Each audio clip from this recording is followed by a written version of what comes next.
છેલ્લા 3 દિવસથી અમરેલી જિલ્લાની અંદર જિલ્લા કોંગ્રેસ સમિતિ દ્વારા એનો ઓર્ગેનાઇઝ્ડ કાર્યક્રમ ચાલી રહ્યો છે.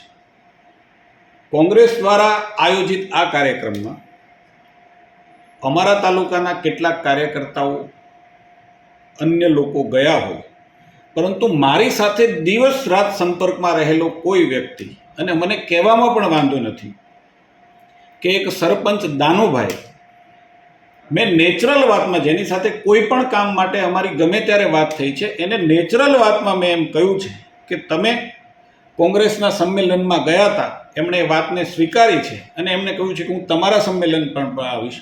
મેં એમને બહુ સ્પષ્ટતા સાથે કીધું છે કે ભાઈ, કાં તો તમે કોંગ્રેસ સાથે રહેશો તો મને ગમશે.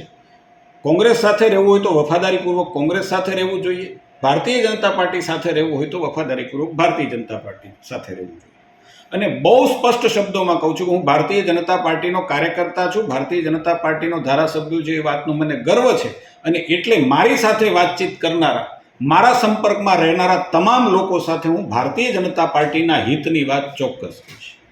વાત રહી જે પ્રકારે મારો ઓડિયો એ જાહેર કર્યો છે, હું બહુ, તમે પત્રકારો છો, સમજદાર છો, તમે એ ઓડિયોનું એનાલિસિસ કરશો કે એક પણ એમાં કોઈ મેં ગેરશબ્દનો બોલ્યો છું, ગેરવર્તણૂક કરી છે, ખરાબ ભાષામાં કે ઊંચે અવાજે પણ મેં વાત કરી છે. આ નોર્મલ ટોક મારી હતી. અને પ્રતાપભાઈ, માનની ધારાસભ્ય, પૂર્વ ધારાસભ્ય આ વિસ્તારના, હું બહુ એને સન્માનની દ્રષ્ટિથી જોઉં છું, પરંતુ વખતો વખત એ આવા પ્રકારના નાટકો કરી અને કોંગ્રેસની નિષ્ફળતા, વ્યક્તિગત નિષ્ફળતા ઢાંકવાના પ્રયાસો કરતા રહ્યા છે. ઈશ્વરે એમને એ ભૂમિકા સોંપી છે, એ ભૂમિકા એમને મુબારક છે. પણ ભારતીય જનતા પાર્ટીના કાર્યકર્તા તરીકે અને ધારાસભ્ય તરીકે હું વર્ષોથી મીડિયાની અંદર આવતો રહ્યો છું. ભારતીય જનતા પાર્ટીનો પક્ષ મૂક્યો છે, સામાજિક રીતે જરૂર પડી છે તે વિવિધ સમાજનો પણ પક્ષ મૂક્યો છે.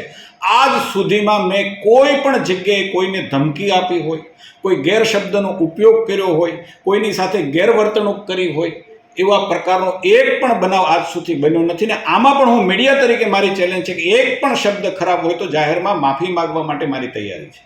પરંતુ જે લોકો ખેડૂતને ભરમાવી આવી નાની નાની વાતો કરીને, રાયનો પર્વત કરીને પોતાની રાજનીતિ માત્ર જીવતી રાખવા માટેના પ્રયાસો કરે છે, એમને આપે પણ સમજવાની ખૂબ જરૂર છે.